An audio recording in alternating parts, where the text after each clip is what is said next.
नमस्कार, capital TV Bihar देख रहे हैं। मैं हूं आपके साथ शिवानी रतूड़ी। इन दिनों अपराध इस कदर बढ़ गया कि लोगों में कानून का डर खत्म होता नजर आ रहा है, खासकर सोशल मीडिया के जरिए। चाहे भड़काऊ कंटेंट फैलाना हो या धमकी देना या फिर फोन करके धमकी देना, अब कुछ लोग अपने नफरत की आग में किसी भी तरह के अपराध को अंजाम देने पर उतर आते हैं। और ऐसा ही कुछ फिर एक बार देखने को मिला है कि किस तरह कॉल करके बिहार के नए मुख्यमंत्री तक को धमकी दे दी गई। और ये कोई छोटी बात नहीं है, क्योंकि सम्राट चौधरी को अभी अभी नया पद मिला है और ऐसे समय में इस तरह की धमकी का आना कई सवाल खड़े करता है। क्या कुछ हुआ है, आइए जानते हैं विस्तार से।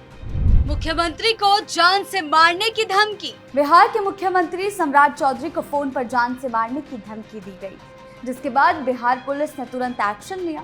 मुंगेर पुलिस ने मामले की गंभीरता को देखते हुए मोबाइल ट्रैकिंग शुरू की और आरोपी का पीछा करते हुए गुजरात के साणंद जा पहुंची।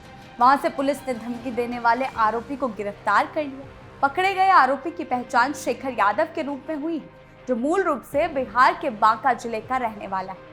अब पुलिस उसे ट्रांजिट रिमांड पर वापस बिहार ला रही है। सोचिए, किसी की इतनी हिम्मत कि सीधा सूबे के मुखिया को फोन घुमाया और जान से मारने की बात कह दी।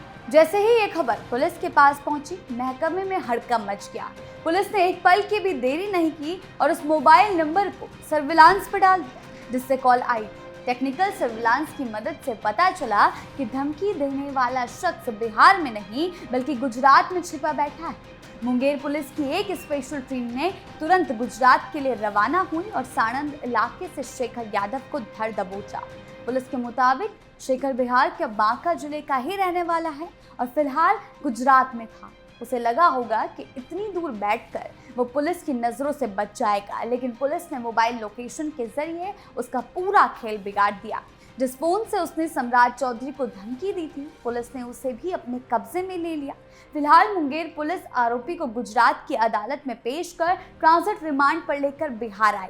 असली खुलासा तो बिहार पहुंचने के बाद पूछताछ में ही होगा।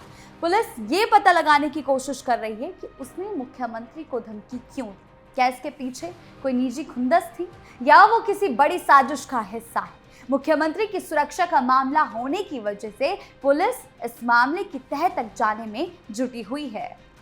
मुंगेर पुलिस की त्वरित कार्रवाई। सम्राट चौधरी को फोन पर जान से मारने की धमकी देने की घटना एक गंभीर मामला है, जो ये दिखाती है समाज में कुछ लोग किस हद तक गैर जिम्मेदार और खतरनाक कदम उठा सकते हैं। किसी भी राज्य के मुख्यमंत्री को धमकी देना सिर्फ व्यक्ति को डराने तक सीमित नहीं है, एक व्यक्ति को डराने की कोशिश नहीं है, बल्कि ये पूरे प्रशासनिक सिस्टम और कानून व्यवस्था को चुनौती देने जैसा लग रहा है।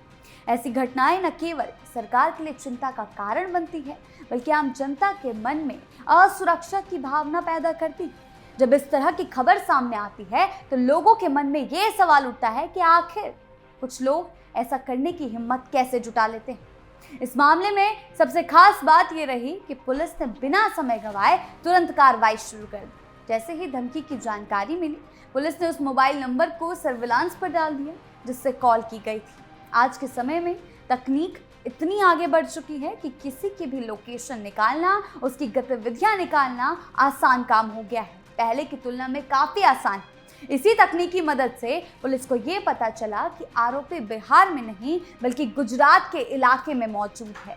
इसके बाद मुंगेर पुलिस की एक विशेष टीम तुरंत गुजरात के लिए रवाना हुई और वहां पहुंचकर आरोपी को गिरफ्तार कर लिया।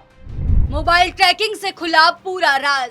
इस घटना से ये साफ होता है कि भले ही कोई व्यक्ति कितनी ही दूर जाकर छिपने की कोशिश करे, कानून की पकड़ से बच पाना आसान नहीं है। आरोपी को शायद ये लगा कि दूसरे राज्य में जाकर वो सुरक्षित रहेगा और पुलिस उसे पकड़ नहीं पाई, लेकिन आज की तकनीक और पुलिस की एक्टिवनेस के सामने इस तरह की सोच ज्यादा देर तक नहीं टिक पाती। मोबाइल ट्रैकिंग, कॉल डिटेल्स और लोकेशन डेटा के जरिए पुलिस ने बहुत ही कम समय में आरोपी तक पहुंच बनाई और उसे गिरफ्तार कर लिया। ये घटना एक बड़ा संदेश दे रही है पूरे समाज को। कुछ लोग गुस्से, नफरत या ध्यान आकर्षित करने की इच्छा में इस तरह के कदम उठा लेते हैं। उन्हें लगता है कि ऐसा करके वो अपनी बात को मजबूती से रख पाएंगे या लोगों का ध्यान अपनी ओर खींच पाएंगे, लेकिन वास्तव में इसका परिणाम उल्टा होता है। ऐसे लोगों को न सिर्फ कानून का सामना करना पड़ता है, बल्कि उनकी छवि खराब होती है। परिवार और समाज में उन्हें शर्मिंदगी का सामना करना पड़ता है। कुछ लोग जानबूझकर माहौल को खराब करने की नीयत से ऐसा करते हैं। उनका मकसद है समाज में डर फैलाना, प्रशासन को चुनौती देना। ऐसे लोग अक्सर ये सोचते हैं कि वो सिस्टम को कमजोर दिखा सकते हैं या लोगों में असुरक्षा की भावना पैदा कर सकते हैं। लेकिन जब पुलिस तेजी से कार्रवाई करती है, आरोपी को पकड़ लेती है, तो ये संदेश साफ हो जाता है कि कानून व्यवस्था मजबूत है और किसी भी तरह की गलत हरकत को बर्दाश्त नहीं किया जाएगा। फोन कॉल से फैली दहशत। कभी कभी समाज में ऐसे लोग होते हैं जो बिना सोचे समझे या किसी गलत भावना के कारण ऐसी हरकत कर बैठते हैं। सीधा मुख्यमंत्री को जान से मारने की धमकी देना, वो भी अभी अभी उन्होंने नया पदभार संभाला है। ये एक बड़े खतरे की साजिश की ओर इशारा भी कर रहा है। किसी मुख्यमंत्री जैसे बड़े पद पर बैठे व्यक्ति को इस तरह की धमकी देना कोई छोटी बात नहीं। ये सिर्फ व्यक्ति को डराने की कोशिश नहीं होती, बल्कि पूरे प्रशासन और समाज के लिए चुनौती बन जाती। ऐसे मामलों से ये सवाल उठता है कि आखिर कुछ लोग इस हद तक क्यों चले जाते हैं कि उन्हें अपने काम के परिणामों का भी डर नहीं रहता। इस तरह की घटनाओं के पीछे कई कारण हो सकते हैं।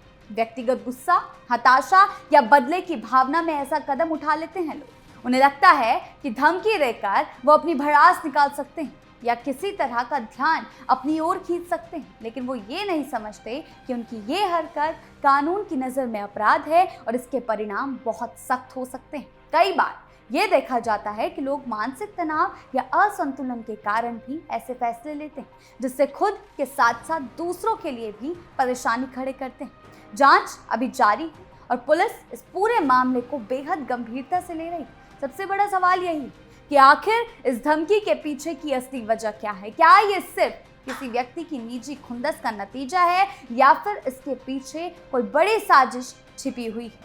ऐसे मामलों में पुलिस हर पहलू को ध्यान में रखकर जांच कर रही है, क्योंकि एक छोटी सी लापरवाही भी बड़ी सच्चाई को छिपा सकती है। इसीलिए जांच एजेंसियां आरोपी से गहराई से पूछताछ करेंगी। उसके कॉल रिकॉर्ड, उसके कॉन्टैक्ट्स खंगाल रही हैं। वो कहां से था, उसे किसका संरक्षण मिल रहा था और किसके कहने पर उसने इस तरह की धमकी दी। कई बार ऐसा होता है कि व्यक्ति किसी निजी विवाद या गुस्से के कारण इस तरह का कदम उठा लेता है। आरोपी के मन में किसी तरह की नाराजगी या बदले की भावना रही हो जो उसे इस हद तक ले गई, या फिर किसी और के कहने पर उसने सीधा मुख्यमंत्री को धमकी दे दी। सारे खुलासे जांच के बाद सामने आएंगे, लेकिन ये भी मामला दिखाई दे रहा है कि नए मुख्यमंत्री बनते ही आकर इस तरह की धमकी क्यों? क्या ये खुंदस है नीतीश कुमार के इस्तीफा देने की, या इसके पीछे कोई और बड़ा कारण है? ऐसे मामलों में पुलिस ये भी जांच कर रही है कि कहीं आरोपी को किसी ने उकसाया तो नहीं, या फिर वो किसी के इशारे पर तो ये काम नहीं कर रहा। जांच के दौरान ये पता लगाने की कोशिश करी जा रही है कि आरोपी की आर्थिक, सामाजिक और पारिवारिक स्थिति क्या है। उसके दोस्तों और उसके परिजनों से भी पूछताछ की जा रही है, ताकि ये समझा जा सके कि वो क्या पहले भी किसी आपराधिक गतिविधि में था। इसके अलावा जिस मोबाइल फोन से धमकी दी गई, उसकी पूरी डिजिटल हिस्ट्री खंगाली जाएगी। किससे बात हुई, कब हुई और क्या कोई संदिग्ध गतिविधि उसमें नजर आती है। इस तरह की जांच में तकनीकी साक्ष्य बहुत जरूरी हैं।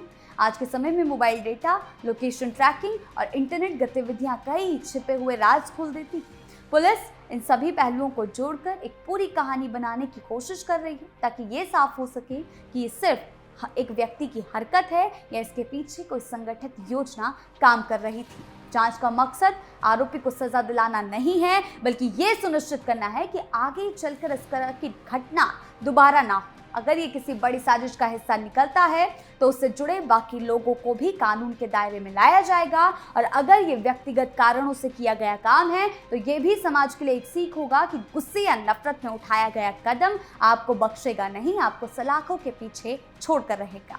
आपकी इस बारे में क्या राय है, हमें कमेंट सेक्शन में जरूर बताएं। धन्यवाद।